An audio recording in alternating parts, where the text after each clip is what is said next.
record. There we go. Take it away. I'm excited about this one because you just, what I had in my head right off the bat was exactly what you put down. And I don't think it was more or really any less. And I thought it was a really good presentation as I went through it. I mean, there are a few things, but when you start nitpicking, I mean, that kind of becomes insulting after a while. So I kind of left most of it alone. And, I might occasionally interject, but I'm not going to do it very much. I thought it was really good and well laid out. So I'm kind of really excited to hear about it. And I'm very excited about the next session in a couple of weeks where you start talking about level 3 and all of the wonderful interrelationships between the skills. I think it's going to be really a lot of fun. So take her away, Gord. Thank you. Well, this was great fun for me to do. It really enhanced my understanding of ski to ski and clarified some things that I've been kind of wrestling with. So without ado, let's get started. And, as usual, just jump in when you have comments and questions, and I'll try and make this as participative as possible.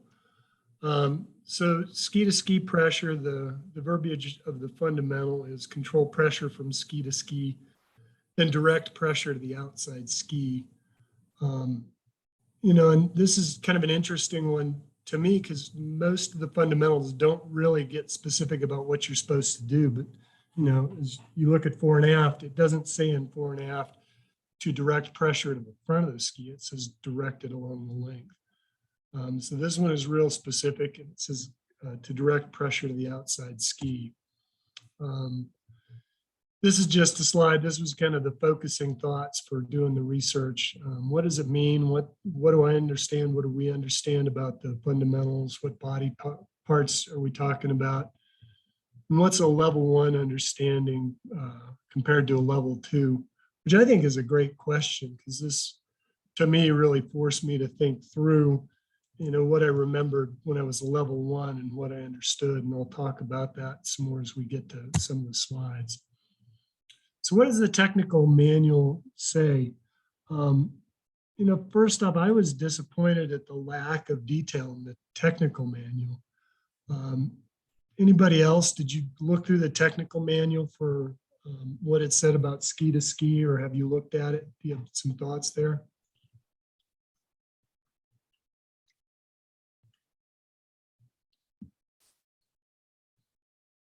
Yep. I mean, I looked at the technical manual. So I thought it was kind of interesting. First off, as I get more into MA, I'm more and more curious about which plane of movement the fundamental occurs in. And I don't know if you can see it here. I've got a picture to the left. Let me see if I can move this. Yeah. So anyway, the plane of movement that the technical manual says ski to ski pressure occurs in is the frontal plane. That's the one that goes from the top of our head through our shoulders and splits our body into vertical slices, front and back. And our movements here are going to be along that plane, so side to side. So the technical manual says that lateral movements and moving sideways to shift weight to the outside ski occur in the frontal plane. The other thing the technical manual says is to move from turn to turn, the skier must reduce pressure on the old outside ski and transfer pressure to the new inside ski. And the next thing it says is the skier must move their center of mass to the inside of each turn, and this is my emphasis, direct their balance to the outside ski. So something I've been kind of coming to a conclusion on in how I teach ski to ski and how I work on it. I don't know if this is right. Maybe you guys can jump in and tell me what you think. These last 2 bullet points, 2 and 3 on this slide, they're separated from moving to turn, which to me speaks to transition and initiation. And then it says the skier must move their center of mass to the inside of each turn and direct the balance. So I kind of divide what I do and what I teach in terms of ski to ski into those two parts, the early parts of the turn and the later parts of the turn. Anybody have thoughts on that? I think it kind of goes to the same thing that I've been kind of playing with in my own head the last couple of years. But I kind of look at it like I understand the idea of the skier must move their center of mass to the inside. You know, I'm that, always of the impression, what the hell does that mean? Am I pushing my center of mass to the inside? Or what am I doing to make that happen? I've always thought, I thought about it a little bit differently where I'm thinking, instead of the center of mass moving to the inside of the turn, the skis kind of move away from the center of mass. And I think it's probably a combination of both, because of course, immediately someone like a Jim Shaw jumps all over that and says, well, how the hell do you get pressure to the inside ski or outside ski if you're letting the skis move away from you? Yeah, and what does it mean to direct the balance to the side ski if your center of mass is towards the inside of the turn? Yeah. Yeah, I think that's it's almost true. contradictory, isn't it? It kind of is. I think we all can agree that the center of mass needs to move to the inside of the turn. And that's how we create angles. That's how we, that's how we do things without giving away all the bells and whistles. But So let me ask you how a that question. happens is a real question. Yeah, that's my question. Does the skier actually move their center of the mass inside, or is that a result of the transferring of pressure? Yeah. A chicken and egg, right? Yeah, I think the answer would be it kind of depends, would probably be the true answer. But it's kind of like what Gordon goes back to. It's like, why is this technical man purposely obtuse? They're not very specific. They're just like, the skis you need to control the pressure between the skis and then while directing pressure to the outside ski. And here are some things that you can do to do it. Well, and the thing is that if you're directing pressure to the outside ski, but your center of mass is towards the inside of the turn, I mean, essentially you have to create angles. You have to develop angulation to do that. But that's not specifying it, because if you're directing your center of mass to the inside, you could also do it by banking, which removes actually the pressure from the outside ski. Yeah. I So think as this presentation goes along, we're going to see a whole lot of that, right? I mean, that's taken out of all of our understanding. So, Yeah, I mean, I'm with you, Jerry Ann. How does this all happen? What is the magical formula there? I don't know. Like I said, what I did this year was talk about, and I passed the MA Tech talking about it, but I know I had some very, very pointed questions about how it affects other fundamentals when the skis move away from the center of mass instead of the center of mass moving to the inside. But I know that somebody actually told me, and his name was, rhymes with Onaman Kalu, who told me to forget about that thought, but I can't let it go because in my mind, I see it. So anyway, go with it, Gordon. Yeah, But if that's you- interesting. So, if you you do know, a retraction turn, Yeah, I mean, just think of a retraction turn. Let's just go back to your comment of 2 minutes ago. How do you get there? One mechanism can be to have the skis move away from the center of mass, effectively having your center of mass on the inside of the turn. Well, a retraction turn is one mechanism by which we can do that. yes. And that's what we see in racing. Right. So I guess with the retraction turn, to Rebecca's point, you're it's all the angles. There's little to no inclination taking place there. It's all angles at the hips, knees, and ankles that is getting your center of mass inside of the turn, your skis outside, and I'm going to jump the gun a little bit. It's where you start that edging up at the top of the turn. Yeah, Mhm. yeah, exactly. But go ahead, Gordon. Yeah. We got to kind of stay focused on outside ski pressure, because when we start talking about these things, I think we start talking about moving with a lot of extra fundamentals. We start adopting other fundamentals and how they relate. And I don't think we're quite there yet, but we will be in next part 2. Go. Yeah, so again, I didn't feel like the technical manual answered my questions or dealt with some of the things I dealt with in teaching. So I went to kind of the Bible for skiing, Ron LeMaster's Ultimate Skiing. And there I found some really good stuff, not the least of which were pictures that really resonated with me. So this says, what does it look like? It was broken down into 2 parts: transition and initiation, the skier in top in the blue. I think this is a great montage. You can see where his outside leg here, finishing the old turn, is much longer than the inside leg. And you can see from frame to frame that new outside leg is extending and the new inside leg is shortening. And then the bottom picture, shaping and finishing phase, I think this is just an incredible picture. You can really see that this skier is balancing over the outside ski by directing his center of mass kind of down the hill and to cross the base of support ultimately when he makes his edge change.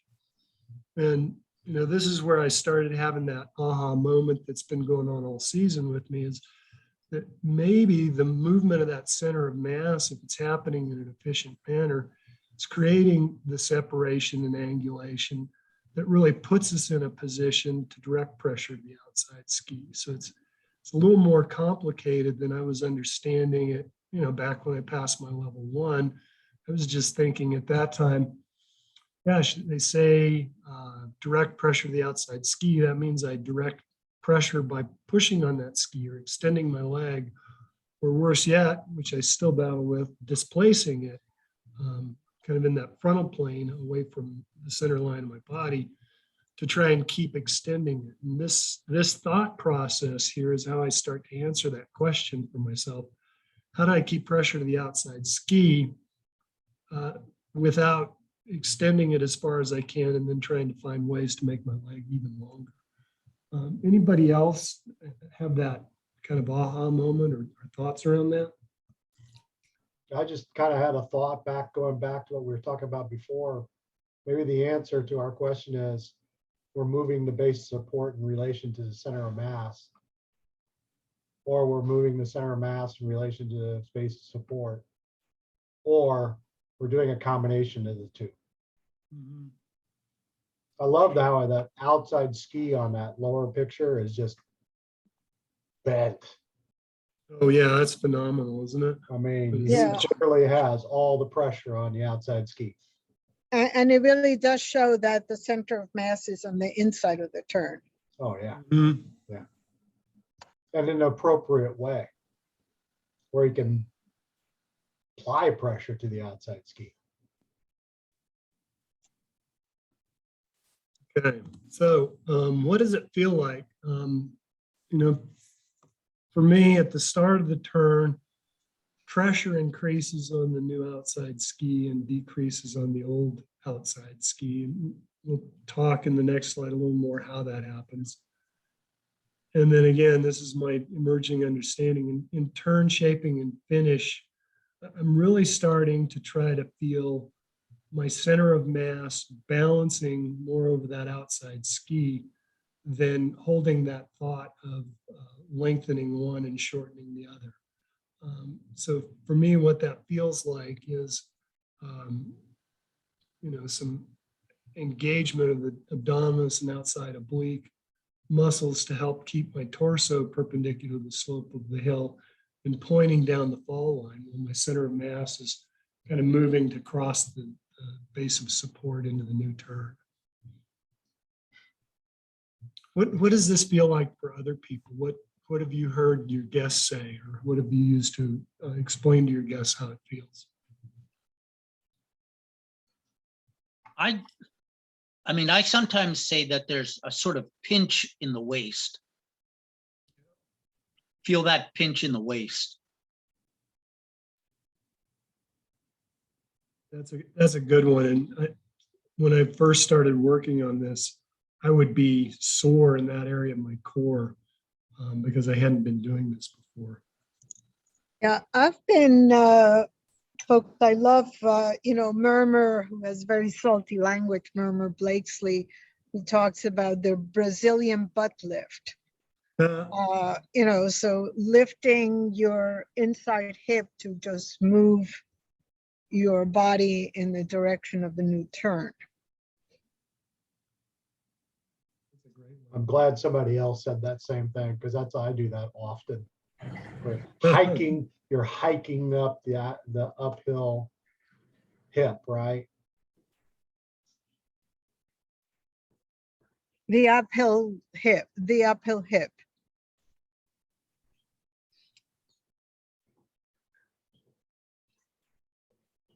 just making notes here. So I want to add that into here. Okay. So why is ski to ski and outside ski pressure important? These are some thoughts. I won't read them to everybody. Y'all can read those. There's a good one from the Alpine Technical Manual, a quote from Ron LeMaster. Tom Gelly, obviously, is pretty classic. And then I quoted down there in the fourth bullet point, one of my mentors, and Chuck has worked with him a lot too, Tom Golden. He really worked hard with our level 2 group last year to help us understand that really it's the outside ski that's creating grip. And this is probably a little embarrassing to admit, but I was under the impression up to that point that if I wanted more grip, I needed to get more edge angle. So that was nice to have that cleared up. Another good quote is Lance Nussbaum. He's an examiner who failed me in my level 2 teach the first time I took it, and then helped me understand what I did wrong and supported me in going back to get it finished up on the second try. He says that good things happen when you're on the outside ski. And Lance is the first person that, well, probably both Lance and Jim Shaw really, I noticed them using the phrase direct balance to the outside ski rather than direct pressure. And I visited with Lance a little bit in preparing this slide. He reinforced with me what he had mentioned earlier, and I'd forgotten, is he feels that the focus on pressure can get our guests to create pushing mechanics, pushing down or pushing out with the outside ski. Does that make sense to everybody? Yeah, can you translate what directing balance means? Yeah. So the way Lance explains it is, he says, and I think I've had it happen with my guests, and I've had it personally. When I hear or say the phrase direct pressure, some people interpret that to mean they have to push on that outside ski.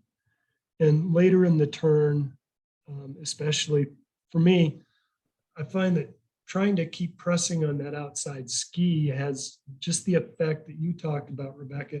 It just pushes me more inside. And so I had to find a different thought for myself as I got into the shaping phase of the turn as to what would keep me keeping pressure on the ski. And Lance and I think Jim Shaw first brought the phrase into my consciousness, but directing balance means more to me feeling a connection between my center of mass, my core muscles, and the outside ski. For me specifically, I'm thinking about having my center of mass pressing toward or drawn toward the tip of the inside edge of the outside ski. Is that the question you, or does that answer the question you asked? Yeah, I'm not sure, but I wish I could like try it. I think when I go to the indoor ski, I'm gonna think about that and maybe get back to you. Yeah, I saw that it's open. Yeah, I think Jenny always talks about this all the time. I'm sure you probably heard it a million times, but that the skier aligns their body over the equipment. And this is a good way of talking about the same thing. We're aligning our body over the outside ski. And without bringing another fundamental in too much, technically it is aligning the body over the outside ski's inside edge, which is really where the platform originates. We don't have a platform, it's really kind of hard to align, isn't it? I think these are all the same thing, kind of said in different ways. And I know Yeah. Jimmy Shaw is always talking about it. He hates directing pressure. He hates that phrase because he talks about pushing all the time. And I get it, but I also understand that it's, you got to kind of think about the fundamentals in a silo in some ways. And that's why they just say direct pressure. Yeah. But yes, it's technically, I think you're right. I mean, when you get to the upper levels, you're directing pressure, you're aligning yourself over the outside ski.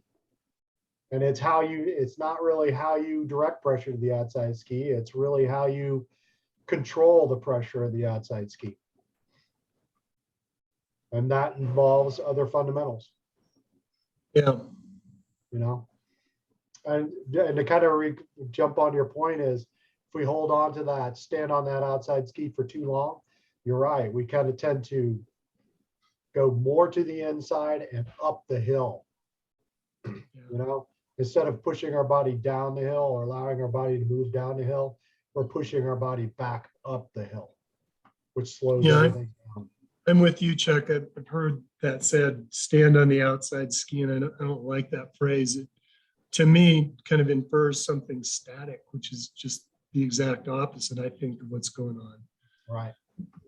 You're not standing, you're moving across as your base of support moves underneath you. So it's very dynamic. It's not, in my opinion, standing. I agree. This next slide, Tom Golden was the first one to introduce this to me before I started reading Ron Lemaster's book. And it really makes sense to me. The way I try and explain it to my guests is I say, hey, imagine you're pounding a nail into the ground. Here's the nail. Do you want to hit it straight up and down like this, or do you want to come from the side and hit it this way? And that's what we're really talking about with the different kinds of pressure. So Ron says basically the force that the skier applies to the snow can be split into two parts. There's a RP, a penetrating pressure, which pushes down, and an RS, which is a skidding pressure, and that's pressure coming from the side. And, I think these are two.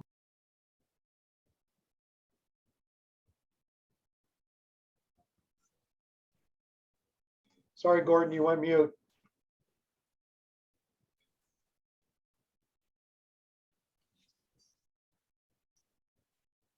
Unmute. Not sure how that happened. Thank you, Chuck. So I was saying, I think these are great pictures to illustrate the difference between a penetrating pressure and a skidding pressure. The skier in the red on the right, looking at her, you can see that she's got her body straight up and down, tilted way to the inside.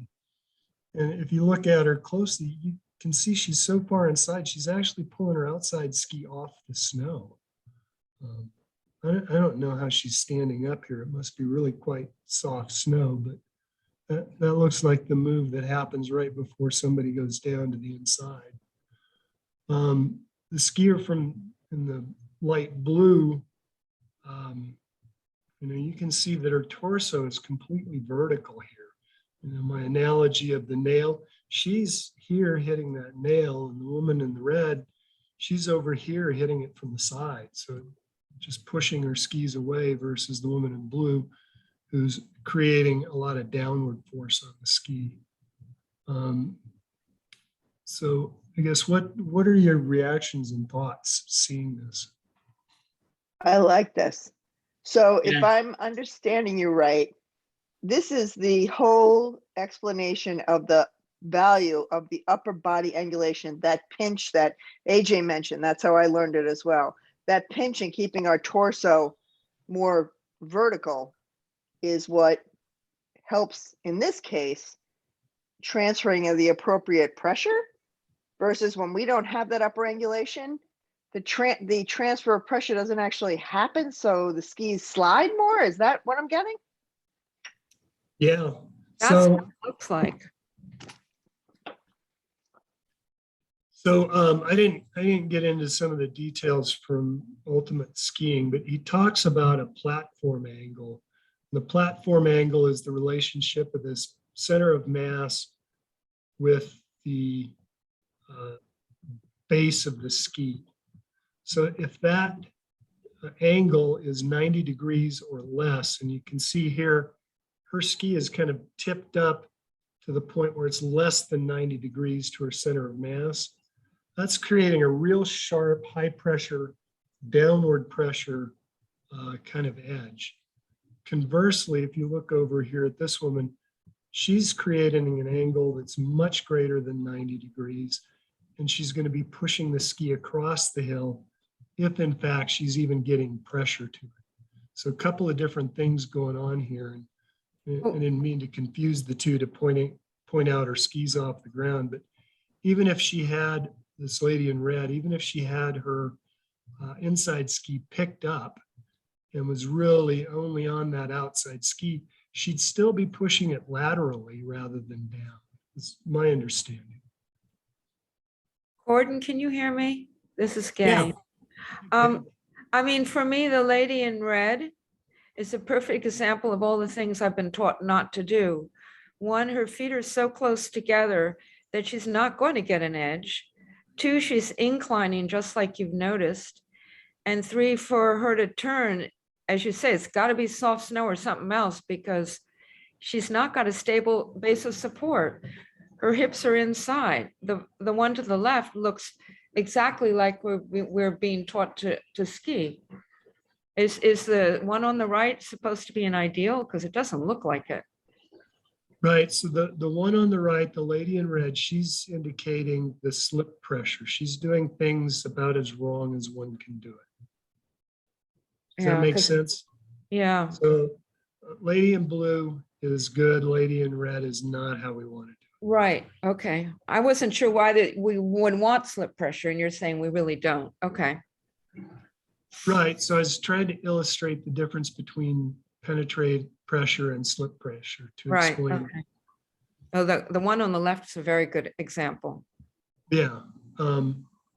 So to me, in trying to explain this to guests, I want to avoid crossing over fundamentals and making it too complicated.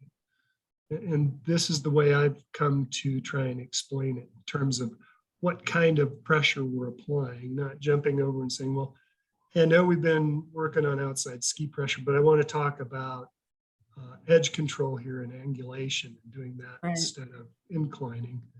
And I've had some good success with this. I've had some people who really seem to have aha moments with understanding all of a sudden that their big move to the inside and a lot of inclination is going to push the skis across the hill. But if we can get them keeping their torso perpendicular Right. that it's going to create a downward pressure, or like the hammer and a nail example. It's also the difference between carving and skidding, isn't it? Mhm.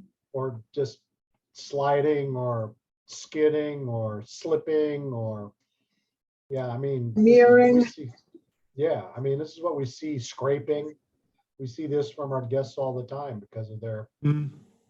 well, we'll talk about understanding, but yeah, I mean, this is what they think they're doing. They're, they don't have an understanding. And then another thing I'd like to point, even though this is going to the fundamental, again, the ability to create more angle also has the ability to create more angle. And the more you create more angle, that pressure is going to have more of a penetration. Yeah, I mean, it works on, as you point out, on a couple of levels. You get a higher edge angle and you get more pressure on the edge that you need pressure to carve a turn or make round turns. So without, because I think it's going to start getting into level 3.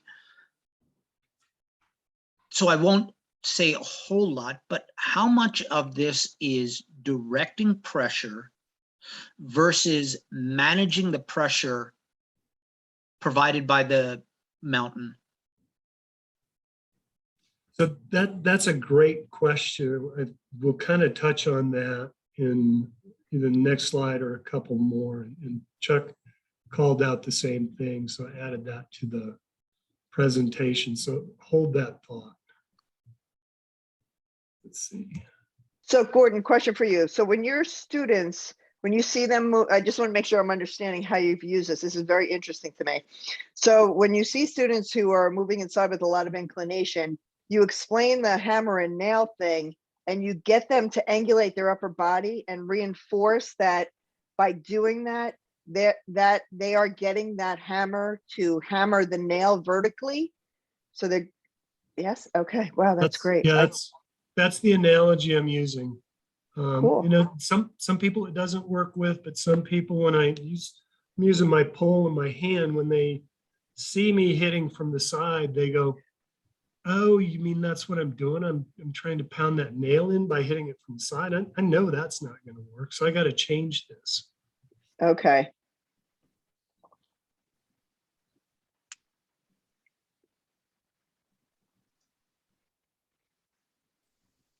All right, so moving along here. I think there's another drill, and I'm sure all of you have done too, where you grab a guy's ski pole and they're told to resist, and they're pulling them down the hill, and they got to plant that foot, and they got to put a lot of pressure, but they have to align their body over that foot too to keep you from doing it. It's kind of like tug of war.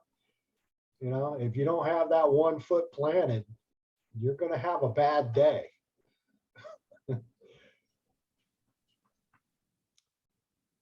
So biomechanics of ski pressure, we talked about the physics a little bit. So the biomechanics, why do we want to use the outside ski? And I think it's helpful to bring up, it's just a much stronger structure.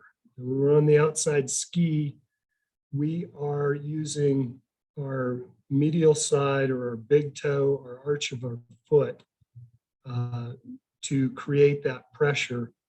And, intuitively looking at the pictures here of other sports, somebody's kicking a field goal, that's the structure they're going to use to kick the ball as far as possible. If somebody's going to make a cut on the court and go for a fast break, they're going to cut off that outside foot. So those are the biomechanics.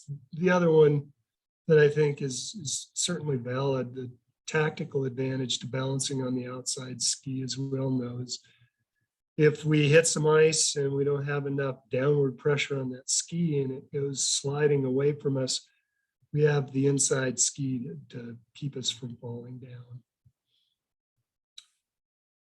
Any other thoughts there on why we use the outside ski in terms of biomechanics or anything else for that matter?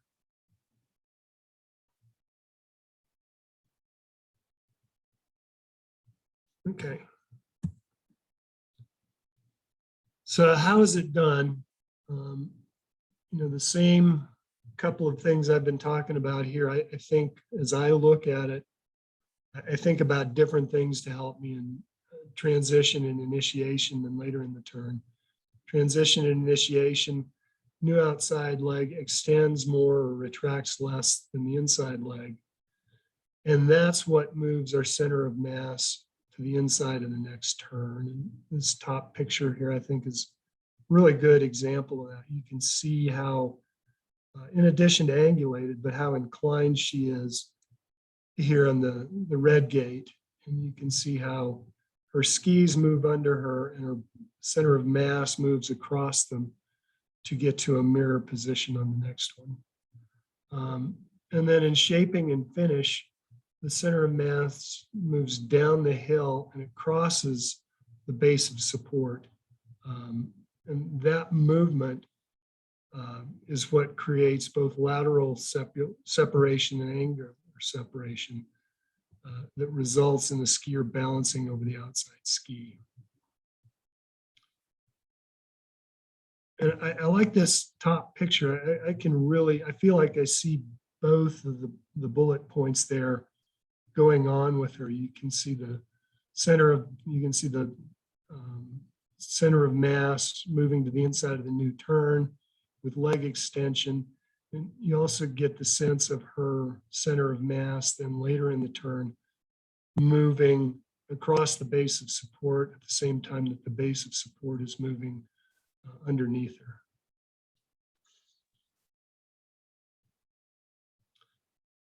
Are the graphics here helpful to anyone else?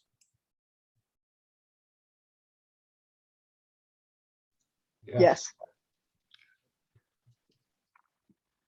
Okay, so how is it done, AJ? This gets back to what you're talking about. And this comes from the technical manual right here. One effective movement pattern is that the new outside leg extends and the inside leg retracts. And Chuck, your point was to talk about the pros and cons here. I think I captured pros and cons for the other two, but didn't really think of any here. Do you want to jump in and rescue me on this one? This one's kind of like the middle of the road, right? Where the center of mass doesn't really change in relationship of distance from the ground that much. It's just a crossover move where one leg retracts as the other one extends. And I'm using my hands without my video on, so it doesn't really matter. But yes, I mean, it's kind of in the middle of the road. It's neither fast nor slow. You know what I mean? You're not stuck into kind of another world. I mean, as you talk about, like when there are three ways they talk about it in the technical menu. I have the new outside leg extends and the inside leg retracts. Then you have both legs extend, but the new outside leg extends more as the inside leg retracts. And then of course, the last one is more of the retraction turn where both legs retract, but the new outside leg retracts less and maintains pressure. The advantages of all these kind of fluctuate. So the first one, of course, is neither fast nor slow, but kind of middle of the road. It assumes, of course, that you have pressure available to you that you create, as well as pressure that you mitigate. Okay, you understand what I'm saying? So as the skis create pressure, you can use that pressure to help you realign your body. When you're going really slowly, or you're not going very fast, or you're on a green, sometimes we gotta, that kind of both legs extend movement pattern exists because we have to create an exchange from one to the other. It's really kind of hard to go do a retraction turn when you're going really slowly because there's not much available pressure. There's not a lot of pressure that's created. That's kind of what I was reiterating with, or talking about, was how these different they're all tactics, right? how these different tactics are used. And they might be a mixture. I mean, you know, if you have terrain that goes, hey, I need to retract a little, you might want to do a retraction turn, like, or 2 or 3 retraction turns and go back to some other tactic. Yeah, and then variable terrain, you're going to be going back and forth between all three pretty fluidly and dynamically. Varying pressure. Exactly. Terrain where you've got moguls, side hills, things like that going on. You're trying to keep the skis in contact with the snow and not get yourself bounced around. You've got all those tools in your quiver. Exactly. Exactly. And then last bullet point there, a less effective movement pattern. As I mentioned, one that I've fought with over the years is displacing the outside leg in the frontal plane away from the center line of the body. It's known as heel pushing, often with an expletive starting in, well, I won't go there, but starting with an expletive as well. See, anybody else have instructors that use the phrase dirty, rotten heel pusher? It's one of our That sounds like a seniors. Tom Hickok. Yeah, Dirty- exactly. Dirty rotten heel pushers. Yeah, I haven't heard that one. We're famous for them at Winter Park. Must be a Western thing. AJ, did this get at what you were talking about previously? Yeah, yeah. So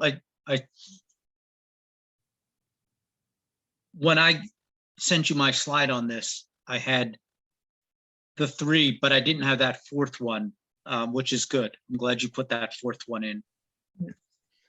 Speaking of which, will you put these slides in the chat so we can download them or email them to us? No, they're Yeah, unavailable to you. You'll email them? Great, thank you.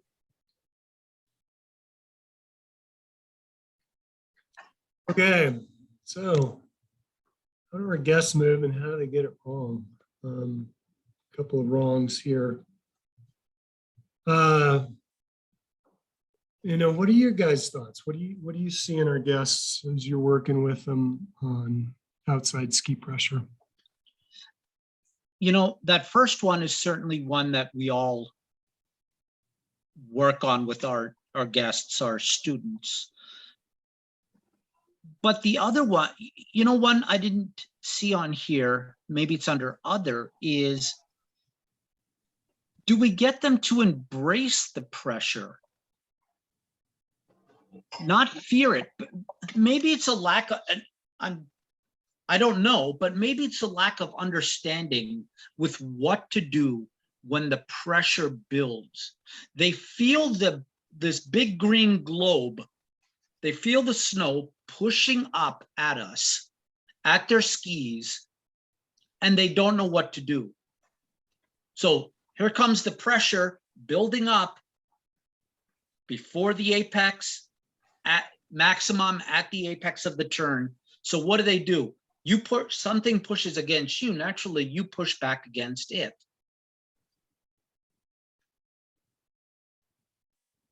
Maybe we ought to get them to, instead of pushing back at this big green globe, say, hey, I can use this pressure that's building up for good. It flexes my skis. I can use the rebound of my ski to propel me into the next turn, to move my skis to where they need to go, to flatten and get me moving towards the direction of the new turn.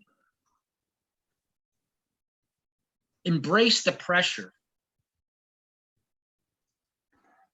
Yeah, I like that thought. And it honestly hadn't occurred to me, but I think that makes a lot of sense. For me, I've been skiing since I was 4, and I've always loved the feeling of the snow pushing back, and I've sought that out. But I can see a newer skier could get unnerved by it. Is that what you're saying, AJ? Yeah, they just don't know that that pressure is actually good. It's actually helpful to us. It directs the skis in part to the direction we want the skis to move. But then equally, we can use it, that pressure that's building at the apex, for something else. We can use it to move us towards the next turn. Yeah, I think that's a great one. And make a note here, embrace the pressure. I don't know, it's just something that when I was doing the reading first, outside ski to outside ski, that it sort of was a eureka moment for me as well. It's like, oh yeah, I can use this. I was looking, which is why I turned off my camera early on in this call, is because I was looking for the links that I used to get that information. I think it may have been somebody quoting either Ballou or Gelly.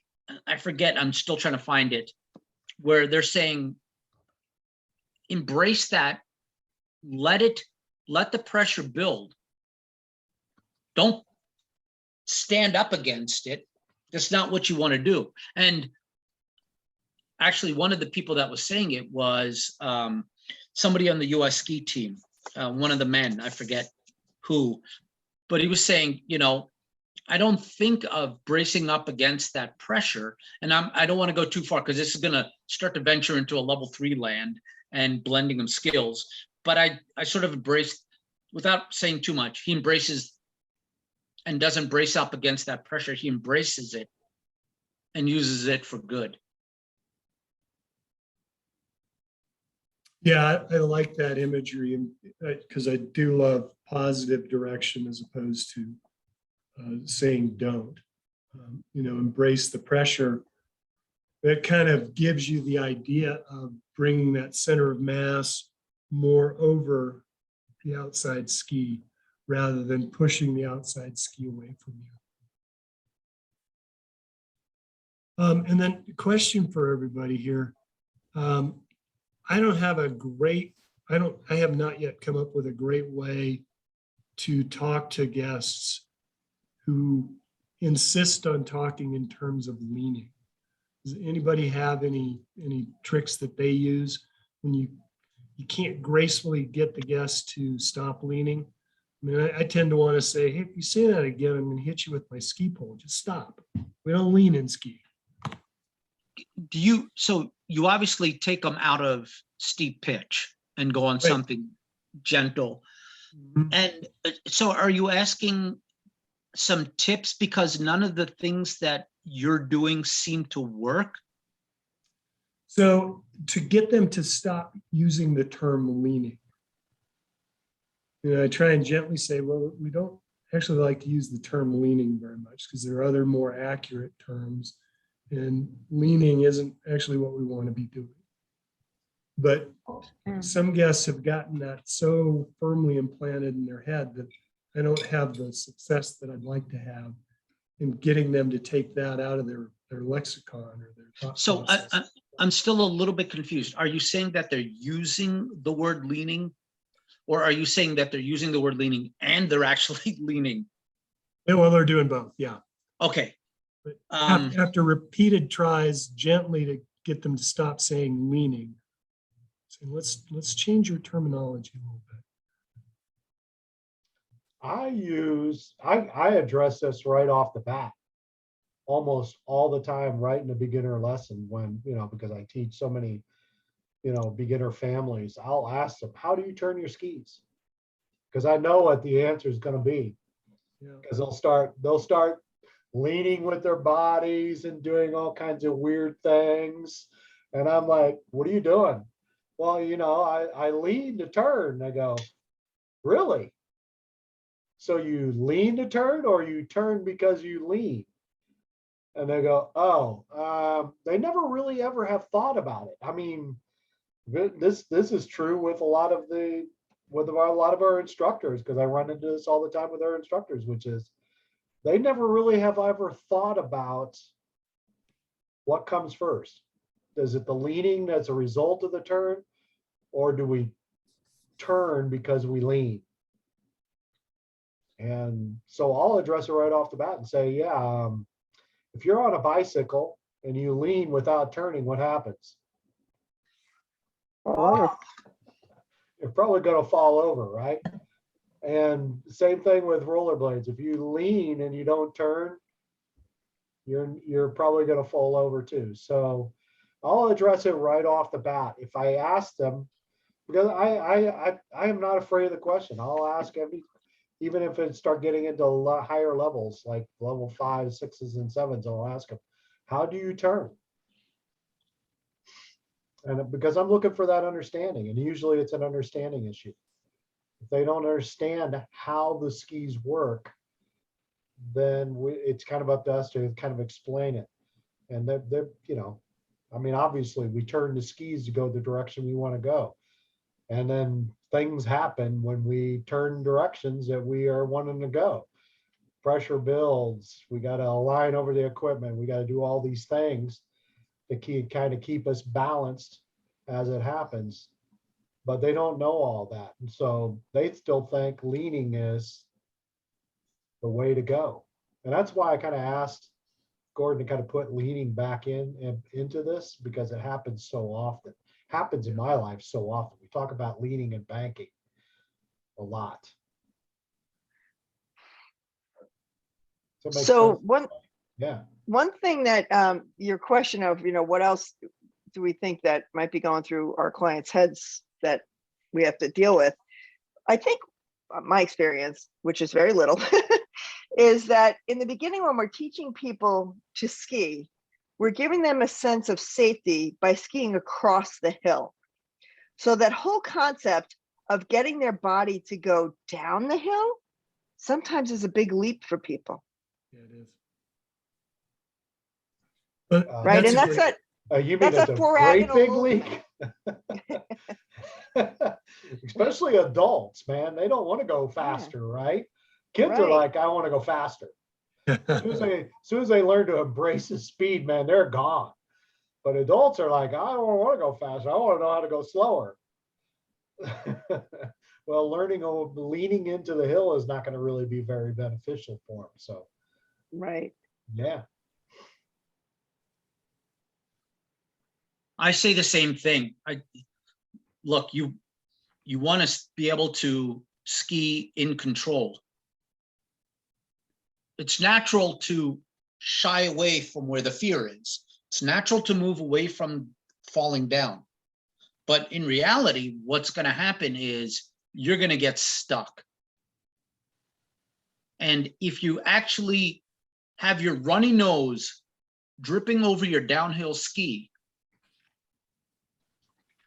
you're going to be in a much better position, because you're going to be, I don't say pressing your outside ski for those particular, but I just say, hey, just have your runny nose drip over your downhill ski. That's a good one. Murma uses the term snot over the toes. Same thing, exactly. Even more elegant. A friend of mine has a really good observation. She says that, a lot of times what we fight against, we simply create a focus on. It's like, what was it? Kung Fu Panda Master Oogway said, we often meet our fate on the road we take to avoid it. So AJ, to your point with our guests, maybe it makes a lot of sense to say, hey, do you ever think about avoiding falling? They say yes, which they obviously will. And we say to them, don't. Because that's going to make you focus on falling, put your body in a position to fall because you're trying to avoid it.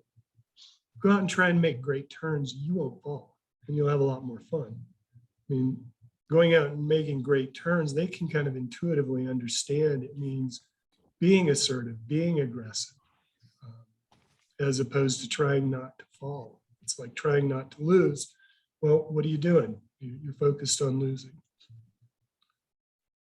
So visual cues for an effective movement. This was fun for me.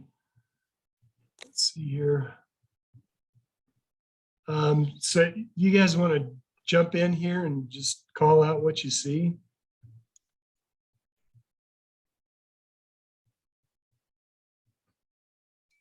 So these are all ineffective movement patterns in different ways. I think it we've beat the red lady into the ground. Mm-hmm. So Gordon, under ski performances, that last point, lots of skidding. Would you say that that's a result of ineffective?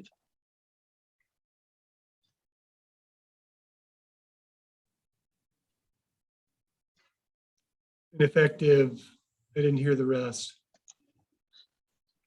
In other words, ineffective skiing causes lots of skidding. It's not the fact that you've got lots of skidding and that you have Z-shaped turns that's causing ineffective ski-to-ski movement. Rather, it's the other way around. Yeah, I agree with that statement. I mean, especially in going through this, I really, to me, came to the conclusion that one cannot make round turns with ineffective ski-to-ski pressure late in the turn. You know, as you're coming across the turn in the later stages of the turn, you have the force of your momentum trying to continue in a straight line and the snow pushing back against you to force you into a turn. And as you start to cross the fall line, you're adding gravity into that. The pressure increases exponentially. If you don't have effective pressure, the ski can't grip. It's just going to, even if you start out with a nice round turn, if you don't have effective pressure, the ski has to slide.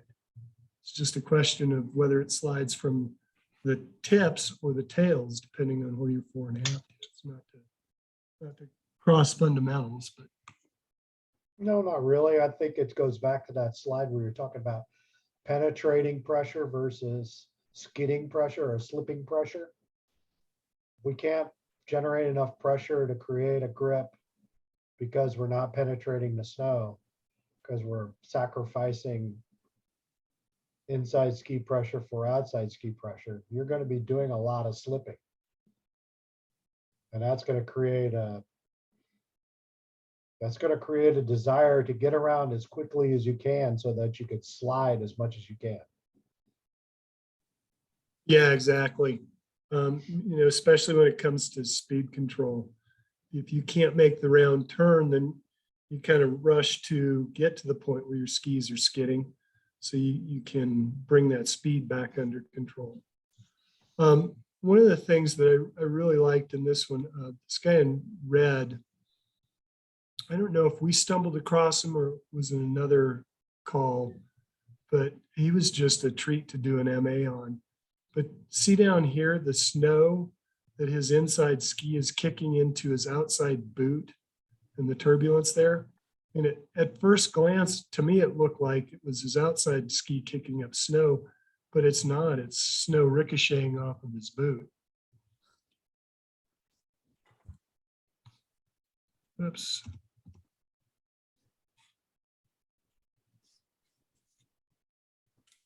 Okay, anything else we want to talk about here? One I want to bring up.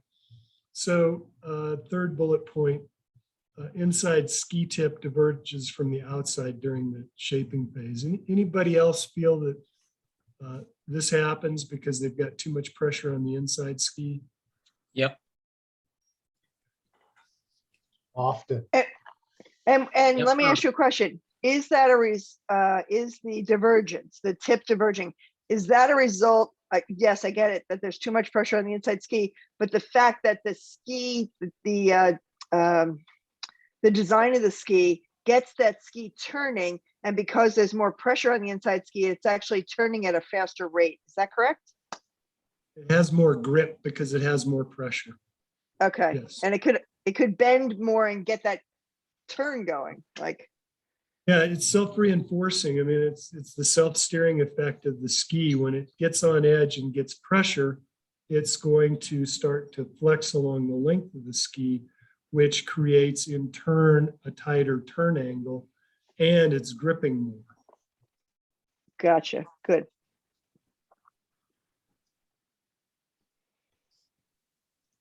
As the opposite is happening to the outside ski, Yeah. where it's straightening out because it doesn't have any bend, because it doesn't have a sufficient pressure to bend it, I which is see. causing it to go straight.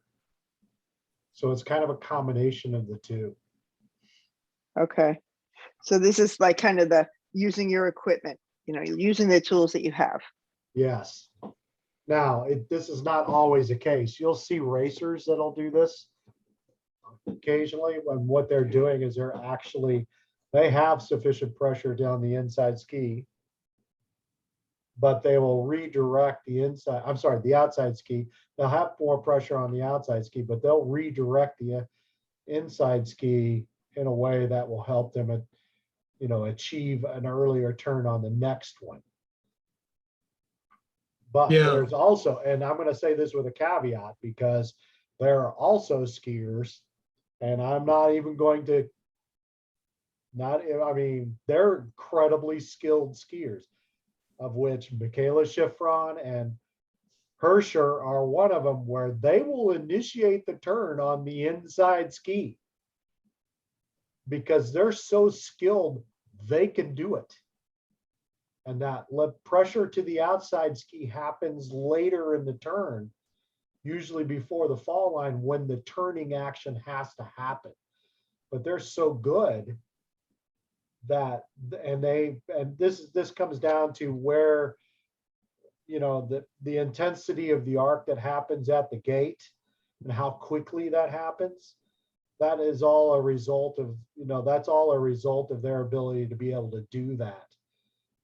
You couldn't expect a U12 to go out and do that. I mean, they're not going to, they got to get on that outside ski earlier because they don't have the ability to pressure the inside ski and arc it as easily as they can the outside ski.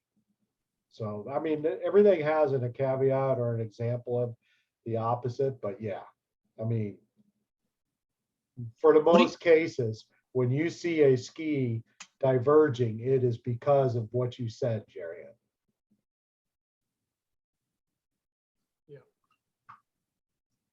Yeah, there's a world of difference between the inside ski diverging because they can't keep pressure on the outside ski, and the inside ski diverging because a world-class racer is using that to initiate the next turn and maybe change the angle from which they're going to attack the next gate.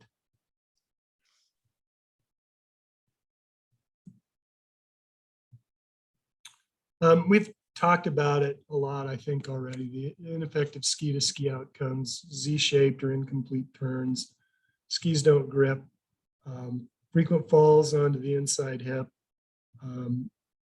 For me, a couple of trigger words are more control or more confidence. When somebody says more control, my first thought is fore and aft, but when they say more confidence, my first thought is almost always that they're not getting effective pressure to the outside ski. Another inefficient technique outcome is constant acceleration. And I want to throw this out as an idea. It occurred to me as I was doing this. I see all these people skiing really quite fast and looking a lot like this woman in red here. And I always wonder how they can go so fast. And it struck me, maybe they have to. The only way they can keep upright is they're increasing their velocity to the point that even without a great penetrating pressure, they're getting enough force from the snow to push back against them and keep them upright. Does that make sense to anybody but me? No, I can see that. I can see that.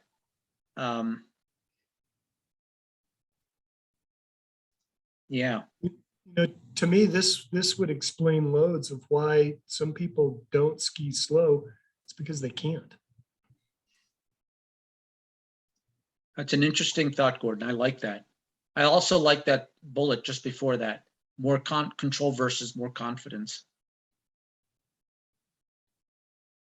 Yeah, this was interesting for me last year. After I got my level 2, I got the opportunity to teach upper level lessons a lot more often. So I had that experience over and over again, and more control usually meant a fore and aft issue, sometimes an outside ski issue, or both, obviously. But then more confidence seemed to always be a more immediate effect by getting them using more effective technique for outside ski pressure.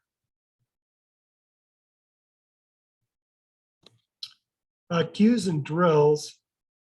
And I want to add to these. I forgot one that I always use, and that's like a picture frame turn or any picture framing, anything where we're getting the guest to keep their body vertical and square with the fall line. I did not put that one in there, and that was just because I forgot to, but these are the ones I could think of. What are some other ones that y'all use?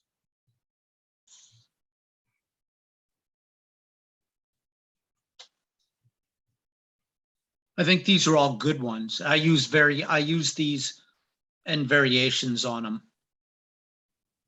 You know, so for example, outside ski turns, you can do the deal rather than lifting the whole ski, you can lift the tail and keep the toe in, you know, but I think these are all really good ones that javelin obviously is a great one, but for me, I wouldn't do that for obviously until they're levels probably 6, 7. Yeah. But for earlier levels, you can just have them tap the uphill ski, lift the tail and tap it, Yeah. so that they don't totally feel out of balance. Mhm. Right. So Rebecca, that's a real good point. Thank you for reminding me. For kids, you can do things like thumper turns. Hey, there's a big monster in the hill. Let's thump our ski and let's wake up the monster under the hill. Oh, I made up a song, the skis on the snow go tap, tap, turn, tap, tap, turn. There you go. That's a good one. Hockey stops are a good one too. Hockey stops with picking up the inside ski at the end, or just hockey stops in general? Well, I mean, hockey stops in general are always good ones because they have to align over the outside ski. But you can also do like hockey slips too, and just have them alternating hockey slips. Hockey stops, pivot slips, all of those are really good stuff for outside ski as well. Yeah. Yeah. Because they have to align over the equipment.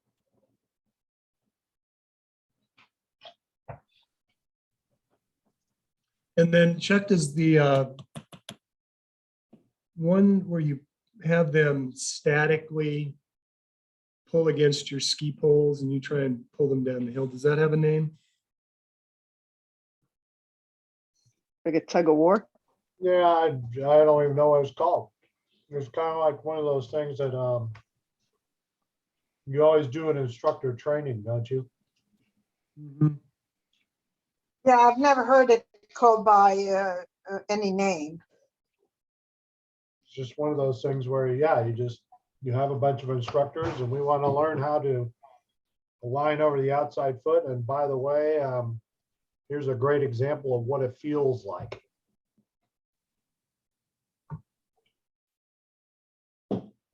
That's what I use it for. I mean, it works great with kids too. I Well, love to play tug of war. Jeb did it to me. Jeb Boyd did it to me in a clinic in February. And Clearly, you're not aligning over your outside foot. no way was I lining on my outside feet. No way.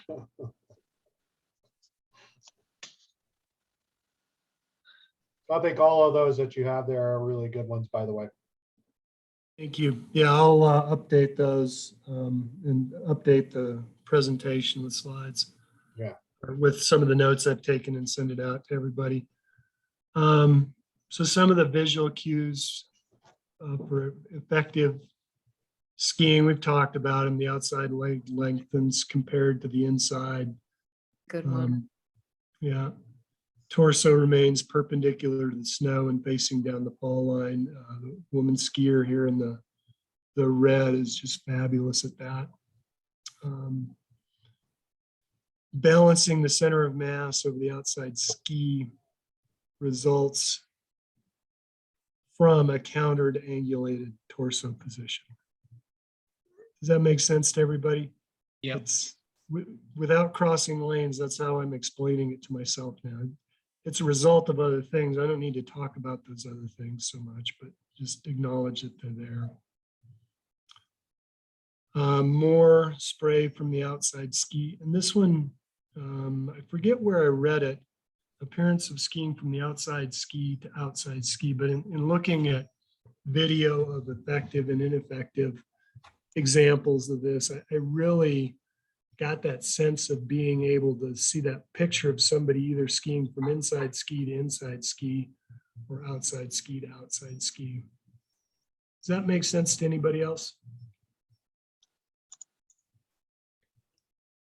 No, take that for a yes. I'm gonna add one more. I'm gonna always say, hey, when you watch really, really good skiers, don't they always pick up the inside ski? In a lot of cases, especially short turns, they will pick up that inside ski. You may not notice it, but in order to get that ski aligned back with the other one, they have to pick it up. Well, I've noticed that Michaela is the only one, at least at the Killington World Cup, that always has both skis on the ground. Yeah, but she creates tremendous angles. Oh, tell me about it. Yes, that's her secret sauce, is the amount of, her ability to create angulation from physically where nobody should be able to create it from is kind of that's her thing. That's what she's really, really good at. But she still picks up the ski, inside ski. But there will be times also, like I said, I mean, especially in slalom skiing, she'll initiate on the inside ski. The next turn. That inside ski will catch before the outside ski lands. Go ahead, Gordon. Yeah, so couple of videos here that I thought were especially helpful in looking at this. So this one is Bodie Miller. And what I really liked here was just how much pressure he was directing to his outside ski. And also how you could just see his skis rotating under his center of mass, his body moving across the base of support. So let's go ahead and jump in here. Let's see, 103 is where we want to be. Here we go.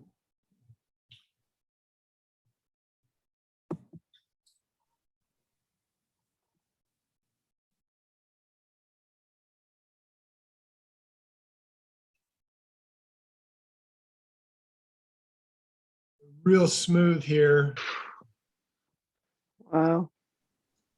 He's clearly terrible. I don't know why I'd use him as an example. I just ski like that. In my It's a dream. really good illustration of that upper body angulation where his torso is vertical. Yeah. And, AJ, your point about extension, retraction, what are we doing? You can see him really using a combination of extending and retracting his legs to manage the pressure. Okay, Yeah. so that was sublime. Let's go to maybe a little bit of the other end. What, no So Franz? Unbelievable. So this guy is really interesting. Again, I don't remember where I saw him. He's actually quite a good athlete. And the backstory here is his goal in the lesson is he wants to be able to ski with his buddies. They go out to And I don't know if you recognize this, this is Aspen Highlands. So people who ski at Aspen Highlands do so because it's a really steep, challenging place. And the narrative on him is he wants to take a lesson because he wants to be able to ski with his buddies, because he goes and skis with them in Aspen Highlands and they all ditch him and they go to the bowls and the steeps. And he doesn't feel like he can do it safely. He's actually a pretty good skier and he's a good athlete. He's a former college football player. But let's watch him. And that's 249.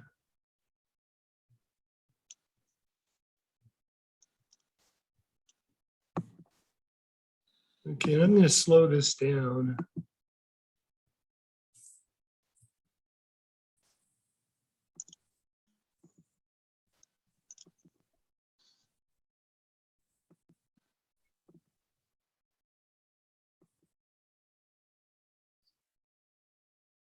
Is this your hill pusher?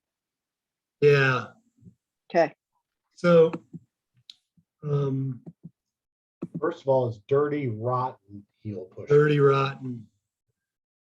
So let's watch right here. And so as I studied him, I realized he was actually a really good athlete. He doesn't know the right things to do here. He's managing to keep some pressure to that outside ski, even though he's tipped way to the inside. There's a lot obviously on the inside because you can see the snow kicking up off his boot, but he's actually laterally moving that ski away from him to try to keep pressure on it. He kind of knows he's supposed to, but he doesn't know how to.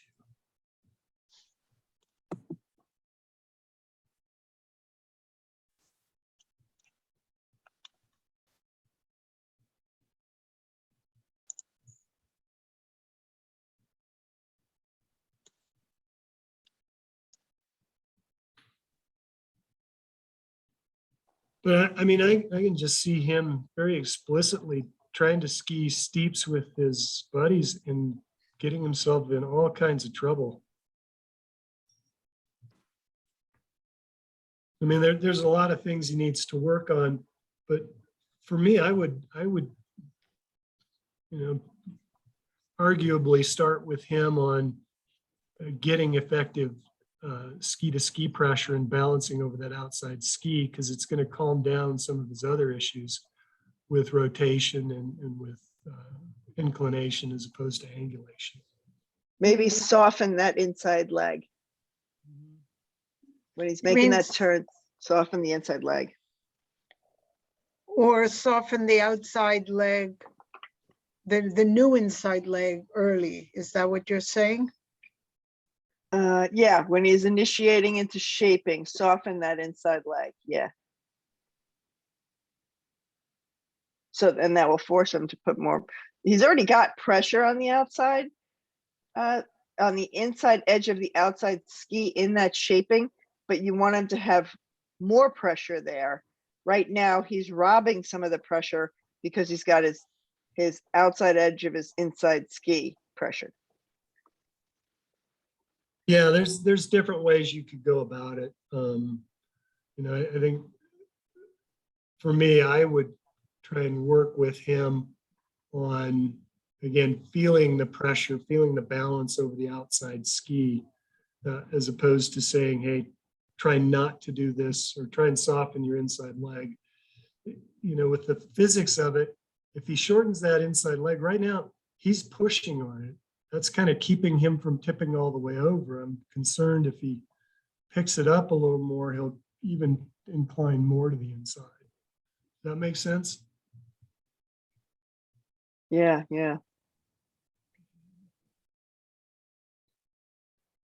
All right, so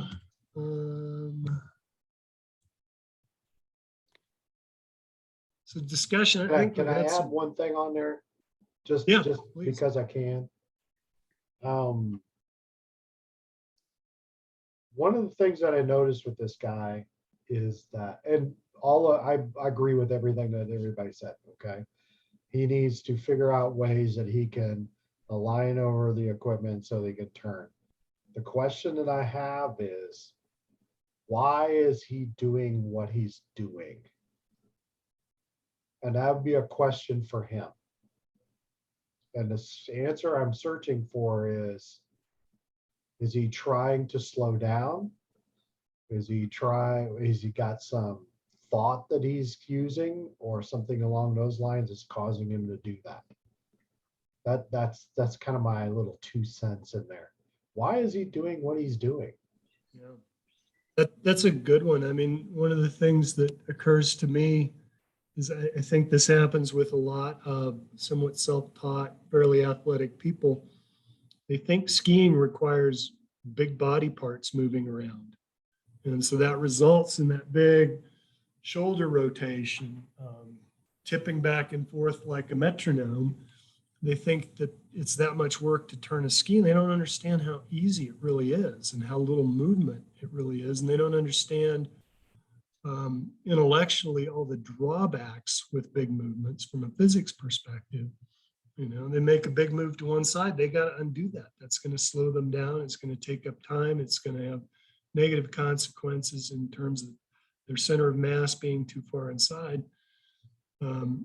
You know, so there's a lot there, and you know, if we can get them focused on smaller movements closer to the snow and really buying into that, I think they can make progress pretty well, especially somebody like him who's clearly coordinated and athletic.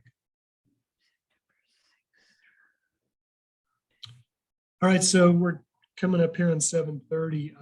I really appreciate the opportunity to facilitate the discussion on this. I learned a ton, both in doing the research and then just having our conversations here. So anybody else, did this help with your understanding of the fundamental? Very much so. Thank you. Great job.